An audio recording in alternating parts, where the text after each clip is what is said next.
Turns out he's a major cinephile. They don't watch enough movies. It's a very simple formula. And here we go. Well, listeners, another episode, and it's time to do the February movie roundup. Before we get too excited and can only talk about Batman things. Look, I know this is coming out in March, but better late than never. And when I talk about Batman things, I mean the Batman, to be specific. Let's not get into all the other crazy DC things getting pushed back, although the Shazam sequel did get pushed up, so we have that to look forward to in 2022. That ad does get a little bit lesser now that everything for like the DC's time to shine is pretty much not coming out this year, except for, of course, the Batman and the new Shazam thing. But while I do love my superhero things, as you can probably tell, and scary movie things, of course, I swear I have other interests. I promise you. Having just come from a high school production of The Lightning Thief, which was a bit mid. I too remember my less than stellar audition of my freshman year for an amazing story and show called And Then There Were None. If you don't know what it is, it's from the legendary author Agatha Christie. And you might recognize that name because a few of her novels have been adapted. And while I talked briefly about the miniseries for And Then There Were None, 2 movies have been made for the Hercule Poirot tales. First, Murder on the Orient Express, and most recently, Death on the Nile. What we will be discussing today. But beside mystery novels, I also love me some video games. I mean, look, these days I'm not really a gamer in the same way as my video games I play are pretty much Animal Crossing and very recently a lot of Pokemon Snap on my Switch. But I'm a gamer nonetheless. I have talked about, Resident Evil a few times here. I haven't always gotten the chance, though, to talk about the video game side of Nick Nack Plays the Video Games. Maybe one day I'll end up doing some Twitch streaming to extend the Nick Nack brand. I have the Twitch account. I have my OBS baseline graphics lined up. I just have to make the final step and I guess get something to push the feed to a game record deck. We'll get there. Maybe. TBD. But I bring this up as an intro to the whole I like video games. And yeah, I'm talking about the latest video game adaptation movie to come out, Uncharted, in the hopes that this one will help lessen the stigma of video game movies are bad. I just say this as I just bought I'm pretty sure it wasn't good, but $9 and I was like, I guess I'll buy that Assassin's Creed movie. So that's me in a nutshell. But yeah, we're entering Uncharted territory, but let's take a pit stop on the Nile first, tutu, and all that nonsense. Anyway, so to start, I will try to not talk too much of Murder on the Orient Express, but that movie also had a ton of A-list celebrities too. I feel like that one had more. When I remember the cast list for the trailers, I remember seeing that one and being like, oh, this is amazing. And this one I'm like, okay, there's some in that, but not really the same. I mean, look, that one did have Willem Dafoe after all, which, how is there not a Funko Pop for Green Goblin Willem Dafoe yet? Let's get on that Funko, okay? I'll buy that in a heartbeat.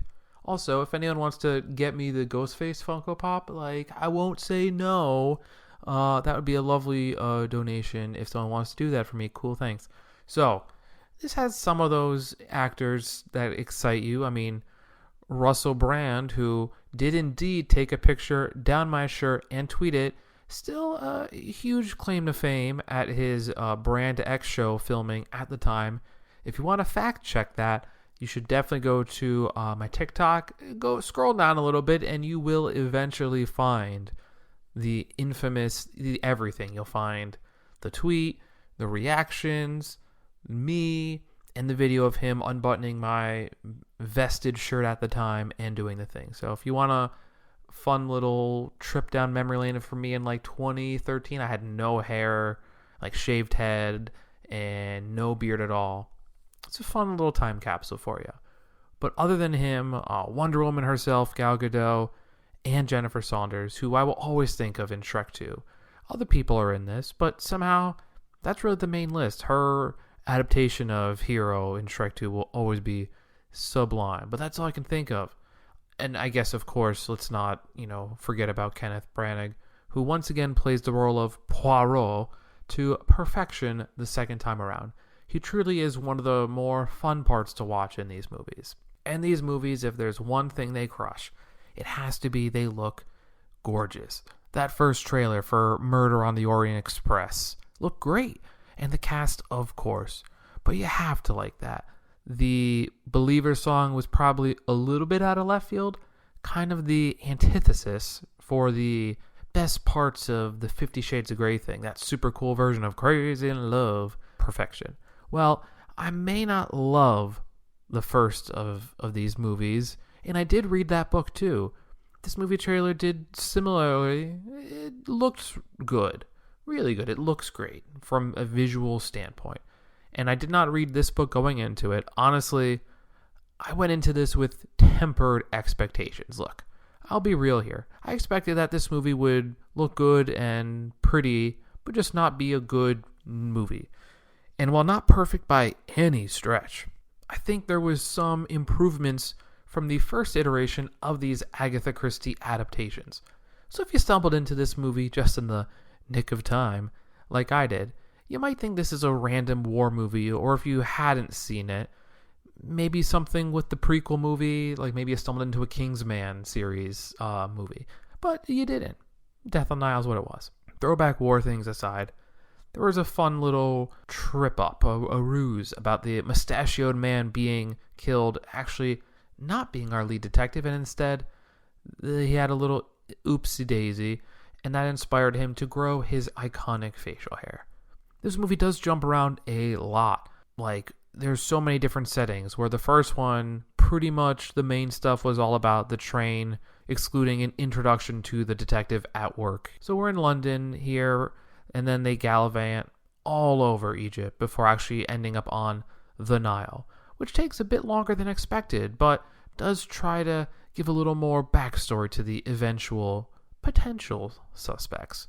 Neither movie did an outstanding job of making me super care for any of these characters outside of Poirot and Bouc, the two returning members from the first movie, and really only Bouc played here by Tom Bateman, based on his connection to the lead. So I always kind of saw him as outside of the rest of the characters, kind of like a sidekick, but less helpful than like a Watson character. And I'll bring that up a few times. The opening scenes do try to introduce some of these romantic pairings and an eventual problematic love triangle between Gadot, who the movie's pretty much goes on the narrative that she's so attractive and rich, it's hard for any guy to not fall for her after one slow dance encouraged by his, up until that moment, engaged partner. That throuple did not work out well, which kind of felt like they were pushing that a little bit. If there is one random thing in Death on the Nile that made me feel like I was watching Rain on the CW, yes, this is supposed to be a bad thing, don't forget. It has to be the dancing in 1937. Here it somehow felt way too modern. Like, if they were going to go for a grinding, why not stop there? Like, get 50 Cent from the Super Bowl halftime show and do Love in the Club. I was shocked and so taken out of the movie way too early on. But as weird as this was, the foreshadowing was honestly too on the nose for me. Seeing Poirot doing anything in this, it normally makes me smile, right? And him at the club living his best life, eating desserts. I can't do that anymore. I gotta lose 15 pounds to get ready for my boy's wedding. I'm coming, Scott, trying to get back to 167 for your big day. So here's hoping Jim Nick can become healthy eating, gym like cardio all the time, and get back to my under 170 physique. So a little bit of a tangent. Just came back from the gym after all. So, he was doing the same thing in Egypt, right? He did his fun thing in Egypt. He's hanging out, living his best life. He's always eating snacks in this movie, which I feel like he's more of the cute old man at times. And I appreciate like his personal affront of someone disrespecting worldwide monuments of historical magnitude and getting mad at things.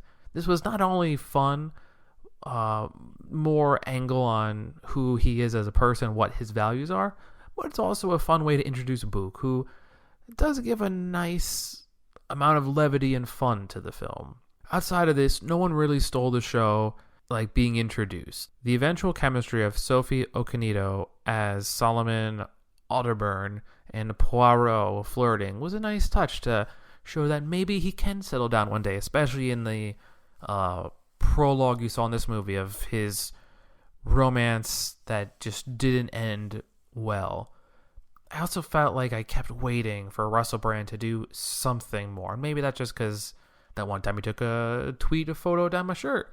In the same way that I love Willem Dafoe and kept waiting for more things for him in the previous movie. And while Russell Brand did fine, he never really made the mark I was hoping for at all.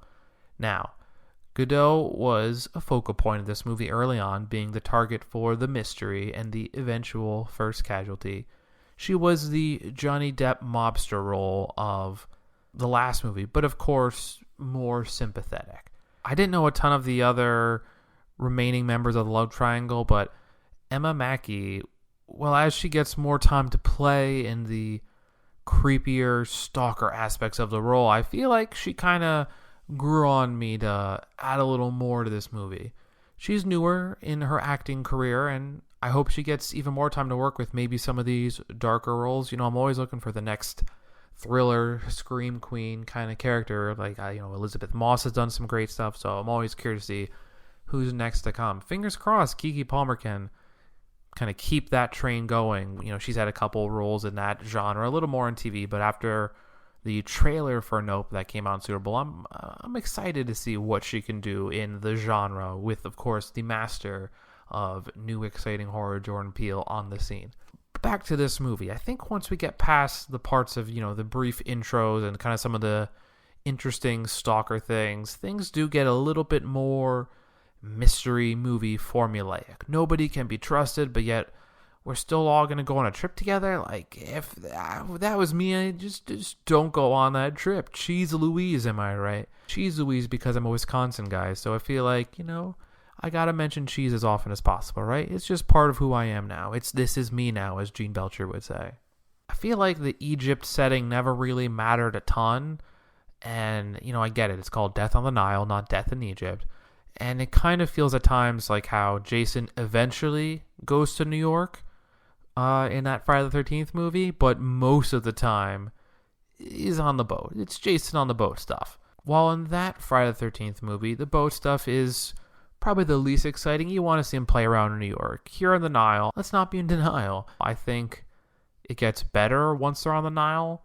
I mean, look, the movie prior to also just took way too long to get to the true mystery, and even though the boat stuff's better, this took a long build that never felt super interesting as far as I'm concerned.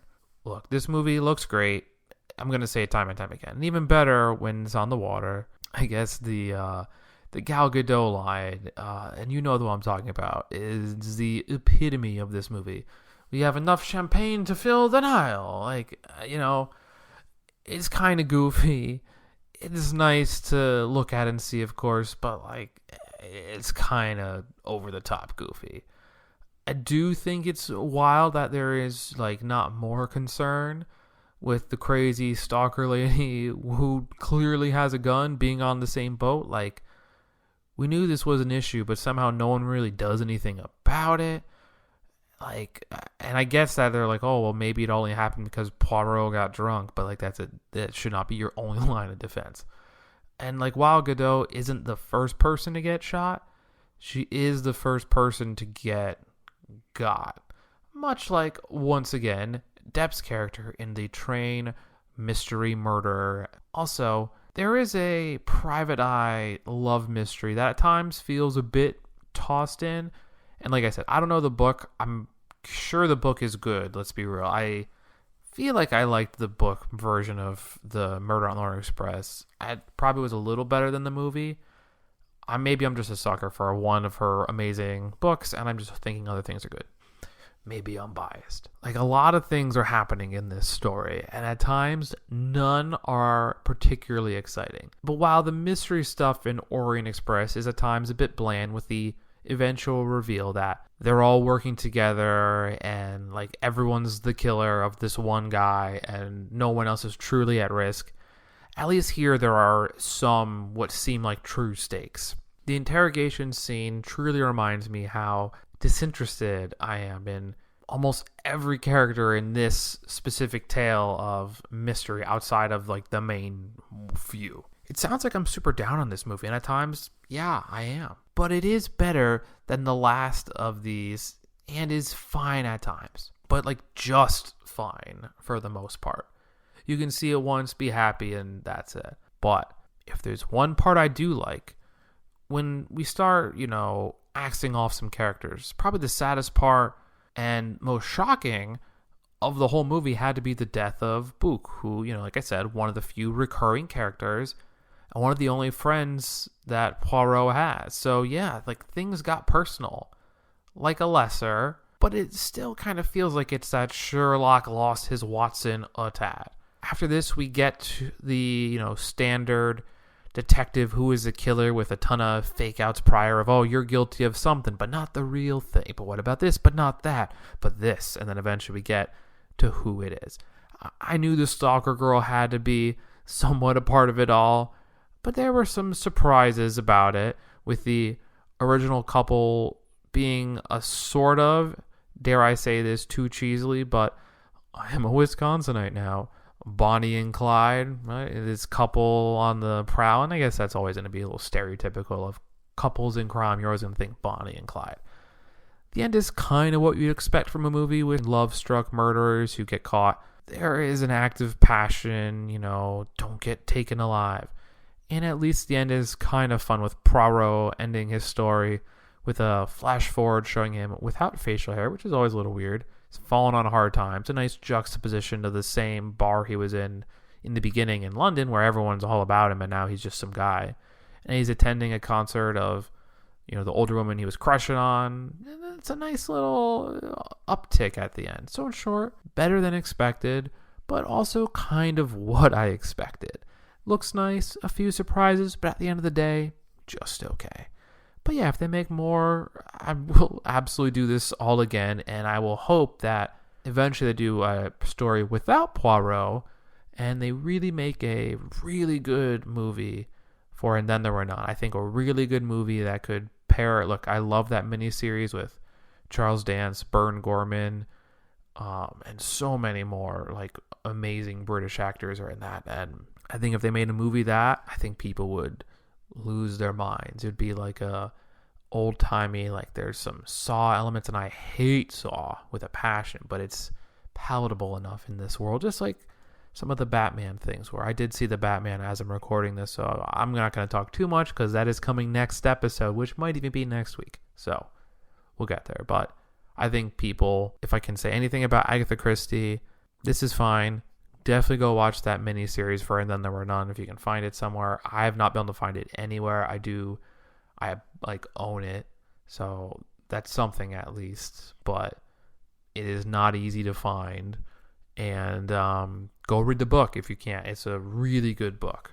We've talked about murders and mysteries, but let's talk about treasure hunting and different kind of mysteries. And I was real close when I was on an old DVD Funko Pop shopping spree with some near and dear Packers folks. So Elise and Caleb, if you're listening to this, hi, this is Nick. Thanks for listening, as always. Like I said, I got the Assassin's Creed movie, which maybe not is perfect, but I'm a sucker for Michael Fassbender, and I love Assassin's Creed things, so I got a really good kind of Day of the Dead inspired Batman Funko for the Funko wall. I think we're at 30 now, so we're getting there, but that Ghostface one looked real nice on my wall. And I got like a $4 copy of Daybreakers, which is like a pretty fun vampire movie that has a stacked cast, and you gotta love Sam Neill, especially now. He's going back to the Jurassic Park series with the rest of the trifecta of OGs and Laura Dern and Jeff Goldblum. So, I digress. But the next movie at hand is another one of the treasure hunting video game movies. There's a couple Tomb Raiders. I was close to buying the two Angelina Jolie ones, which have Daniel Craig and like Gerard Butler, which people forget about.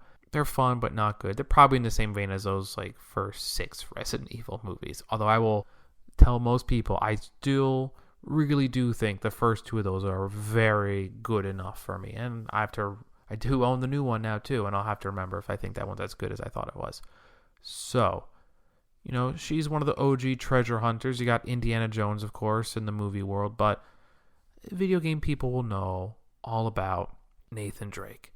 And, this isn't the first video game adaptations. This is the latest in a long line of them.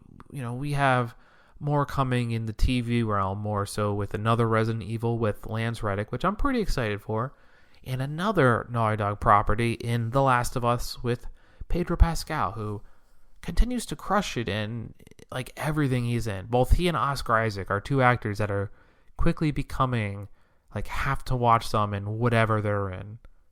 But, with all the talk that we're going to have, let's focus it in, because we could do a whole episode of video game adaptations, and we're going to one day, but I want to focus a narrowcast today about Uncharted, a game that one of my favorite PS3 games, right up there with the Assassin's Creed franchise. I know that's not a PS3 exclusive, but I loved all the Uncharted games. I think 1 was probably one of my favorites. 2 might have been my actual favorite. 3 was fine. I never got around to 4, but in general, I love the Uncharted world. So it was exciting seeing this thing come out.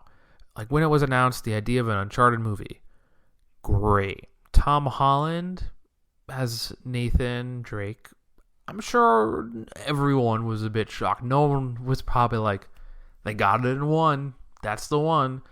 We could have had Nolan North, Nathan Fillion. They wanted a much younger one.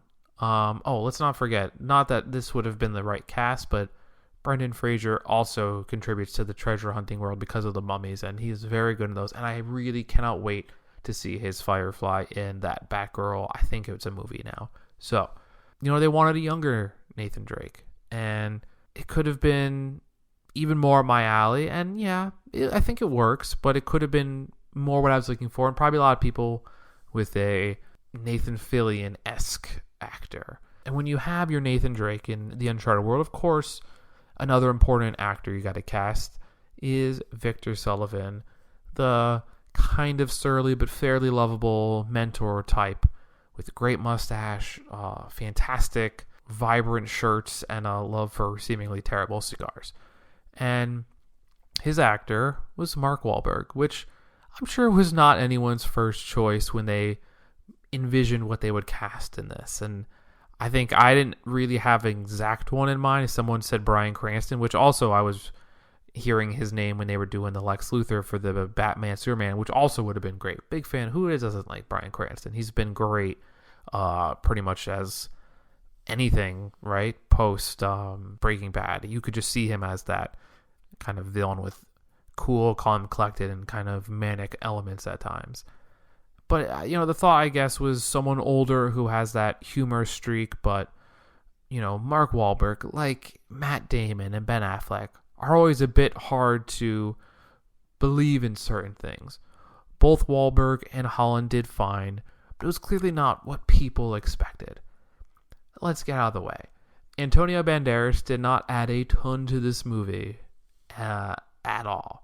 I did enjoy his brief first interaction with Holland, but that was all he did for me as the bad guy who has money. But he only does so much. I know that he wasn't a big part of the movie. One more fun thing, he's also in the stacked and hopefully alien-free upcoming Indiana Jones sequel, because that 4th one was not it. And that movie that coming up also has like villain actor experts, Mads Mikkelsen, who I can't wait to see in Fantastic Beasts, Thomas Kretschmann, who I feel like is in a couple things that I'll watch. I mean, I wish they could have done so much more with his Baron Strucker in the Marvel world. I really think he's a stronger portion of a character that we see in that second Resident Evil movie. They're both villain extraordinaires, and I cannot wait to see what comes there. Sophia Ali I'll say it, never did feel quite right in the role for Chloe Frazer, who, in this movie, she always seemed so cold, where I feel like she was more likable in the games. Like, even when she was betraying you, the character, Nathan Drake, I feel like you were still kind of like cool with her, even though she was absolutely ruining your life. But like, here I never really got that. It was a minor role, but I got a kick out of seeing Stephen Waddington every time he was the Scottish muscle antagonist in the movie. He didn't have a lot to do, but I enjoyed him every time he was on screen. Probably the biggest surprise, and while like a lot of this movie, maybe, this could have been a little better, but I was excited to see Tati Gabriella from both the 100 and the very well done Chilling Adventures of Sabrina. We've talked about that for sure on this podcast ad nauseum with friend of the show, Genevieve Severin. Now, Gabriella doesn't necessarily feel like a true main Uncharted villain like the classics from the first two games. If they do end up doing the games in a long franchise on film, I am very excited for the castings of both Eddie Raja and Harry Flynn. So the casting was unexpected, but good enough for sure, especially with what they were going for, which was an origin story of Nathan Drake. I wonder if the expectations would have been different if this wasn't an Uncharted game movie. But look, if it wasn't, I don't know if I would have watched a random treasure hunter movie. There are enough good ones that a new unfranchised one may not be a big draw. Look, we got The Mummy, Indiana Jones, just to name a few. I know there hasn't been a good Mummy in a while, but it still counts, right?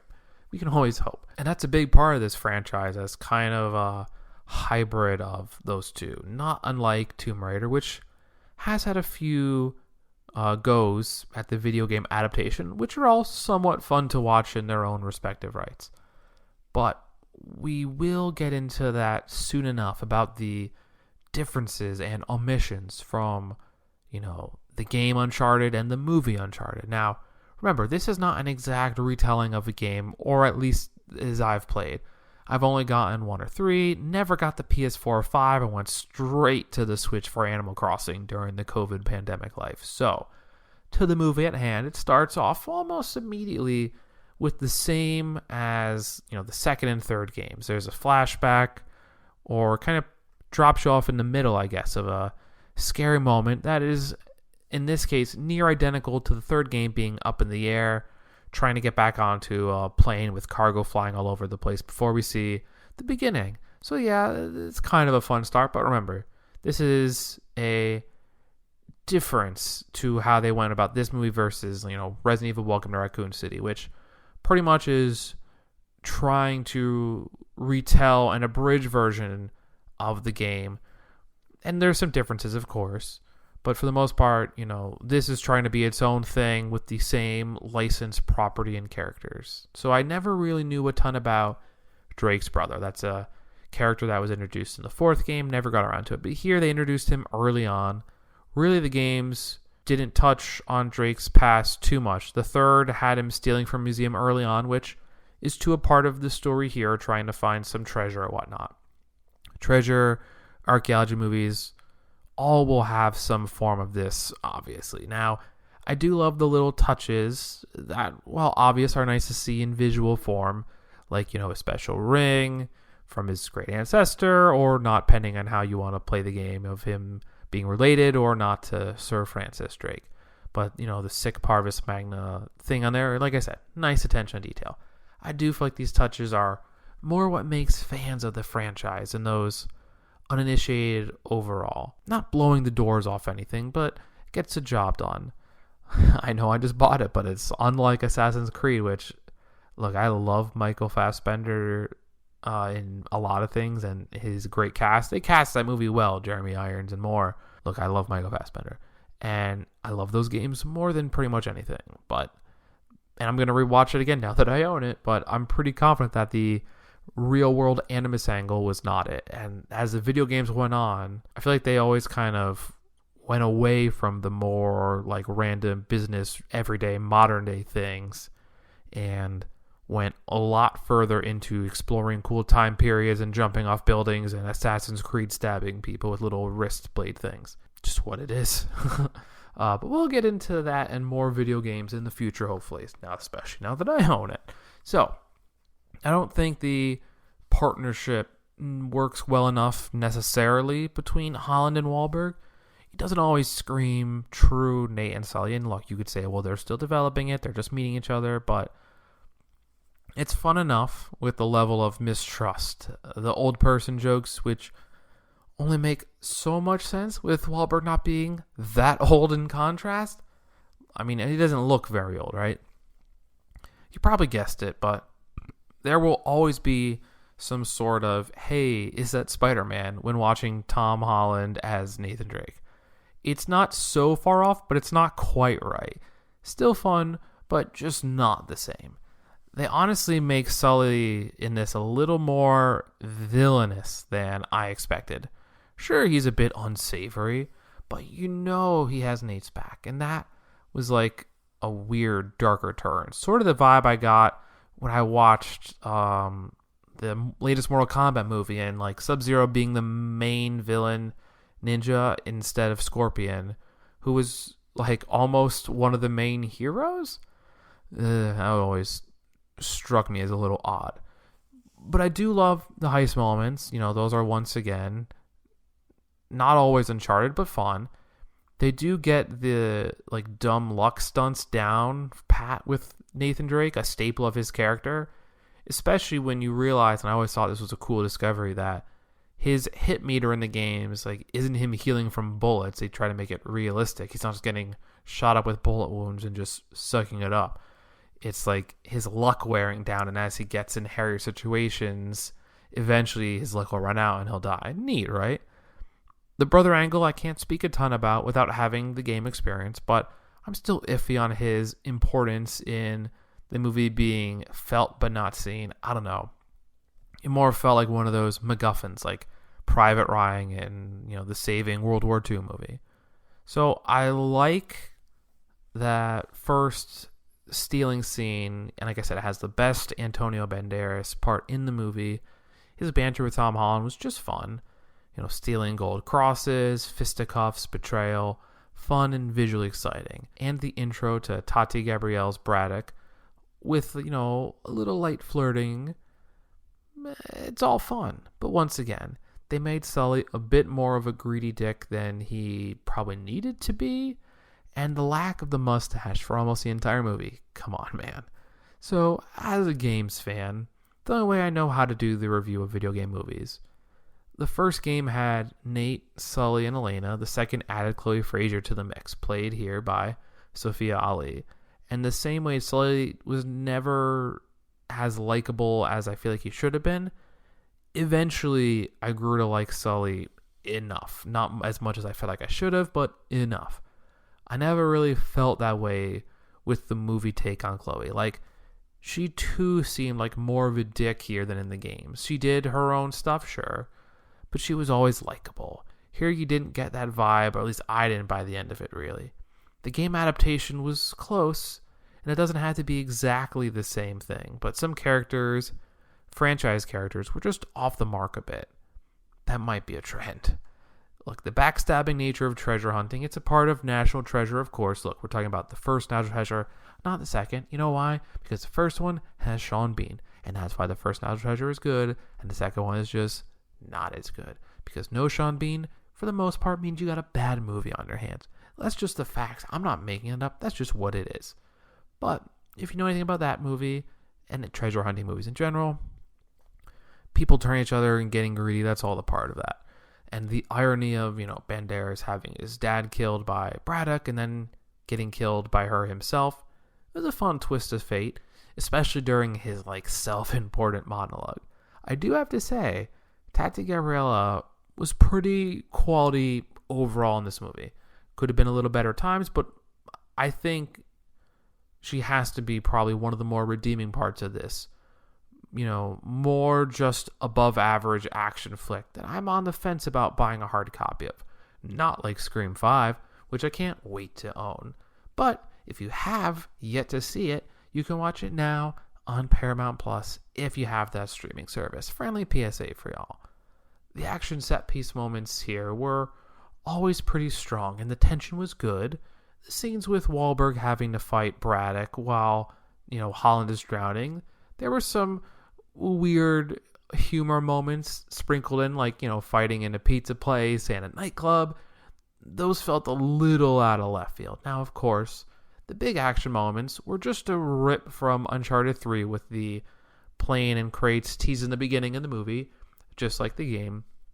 Now, this was fun and looked great, but it really was just a game retread that I wish wasn't the biggest action set piece, because if they end up the other 4 games as movies, are they going to use this again, or are they going to not use it? It makes you wonder. I'm sure they're not thinking that far ahead, but just throwing it out there. But I would say I wish this wasn't the biggest action set piece in the movie, but I'm sure non-game savvy watchers who are like diehards of the franchise would have enjoyed this a bit more overall. Now, only thing I truly loved as a gamer and fan of the series, if you know anything about video games, you know the voice of Nolan North, not just because of the Uncharted franchise, and he is for sure most known for that. He's a voice actor in TV shows and animation aplenty. He's in a lot of video games. You've heard his voice. If I played a snippet of his voice, you would for sure know him as, oh, he's him. You could know him from many things. He's in a astonishing amount of projects, but few people know what he looks like. The life of a voice actor. His live action career may not be as bountiful as his voice acting one, but I, really only know him. I know what he looks like, his visage, because of his brief portrayal as Spencer Hastings' dad from Pretty Little Liars. Yes, that show. Blame podcast guest Jen for getting me hooked, and blame me for needing to know who A was and thinking at times the thriller aspects would take center stage in an ABC show. Spoiler alert, they did not. No regrets, I think. If I say that's my guilty pleasure, that's probably what it is, but no regrets. I'm happy I finished it. But seeing the true Nathan Drake, seeing Nolan North, just for a moment, as like a goof cameo, got me hyped. Even if somehow no one else in my showing of the theater, which wasn't that empty in all honesty, no one was like excited about that, and it shocked me to my core that no one else was excited about that. I guess the bigger action set piece moment might actually be, now that I'm thinking about it, it has been a little bit since I've seen it, the 2 ancient ships on helicopters being flown out with the treasure, and like that was very cool. There's no doubt that was cool. The eventual resolution to Sully and Nate's problems with his brother and his seeming death, which no one ever believed, if I'm being honest, he was dead. But that was an issue, and by the end of it all, somehow it was cool. I don't know. Something felt missing a bit. But that is what happens when they make Sully so scummy. But the action was great, even if the treasure had no supernatural elements like the Uncharted scores of old. But they only get a small amount of treasure, enough to keep them going. Not the whole haul, of course, had to be expected. That's just a staple of the franchise. But what else to say? Fun enough movie that had enough for gamer fans, but had some missing parts. I think people who are fans of the genre may get a bit more out of this, as long as you can look at Tom Holland and not just see Spider-Man. Or maybe they'll double down and they can cast Zendaya as Elena in the sequel, if that happens. Really hoping for the Resident Evil sequel too. But before we get that Letterboxd rating, I have one brief thing to say. Game of Thrones is great. Sounds like a random statement, but hear me out. I'll get to my point. So I know last season was not the best, but I did enjoy the moments we had, especially with Euron Greyjoy, played by Pilu Aspak. And he'll also be in the new Aquaman movie, and I still have to see the Borgias, which apparently he's into. I think that's in the Tudors world a little bit, at least the same tone. But I bring him up because Eye Patch Tim is in the post-credits looking cool as an original character. He has a brief confrontation with Nate and the now properly mustachioed Sully that looked very fun and very on brand with the game. And they mention Roman, who is probably Gabriel Roman from the first game. And I would like to see more Uncharted storylines. So yes, get me that. I definitely left the theaters excited for the future if that happens. Like Wesker in the latest Resident Evil with the sunglasses and Ada Wong post-credits. So, what are we going to be excited about now? Maybe some letterbox ratings? Well, you probably can tell these may not be the highest. Death on the Nile, I gave it a 3. Smack dab in the middle, right? It's fine. You definitely don't need to see it more than once, but I feel weird giving it less than 3 stars because I think I enjoyed it enough. Uncharted, I think I don't know what I came in expecting, honestly, with Uncharted. I was hoping for the best, but maybe I, and both these expected just kind of average, and I think that probably was the same here. I don't think there is as many glaring issues, and most of the issues I have with Uncharted are probably based on my fandom for the game and the storyline, and only a few things are outside of my ideal gamer portrayal of characters and their interactions with each other. But I think Uncharted is a fine enough movie. Death on the Nile looked good at least, right? So it was late, but better late than even later, as they say. Thanks for joining me for another movie theater catch-up, and hopefully we'll be back sooner than later with our newest iteration of the Caped Crusader under the cowl, played by Sparkly Vampire and my boy, look what they massacred, my boy, Robert Pattinson. Are you following us on social yet? If not, you are missing out on the latest Twitter poll, which the fans voted, I want to say it ended at 87% in favor of more excitement after the latest Fantastic Beasts trailer over the latest trailer from Jared Leto's Morbius. But to stay abreast of all we have, check us out, Twitter, Instagram, TikTok, and more at Knickknack Movies and Knickknack_IC. So as always, cheers, and until next time, cinephiles. And who's doing the podcast? It's me, and who am I? I am Vengeance. Are you not entertained? I think this is going to be the beginning of a beautiful friendship. I don't like goodbyes. Let's just call this see you later, alligator.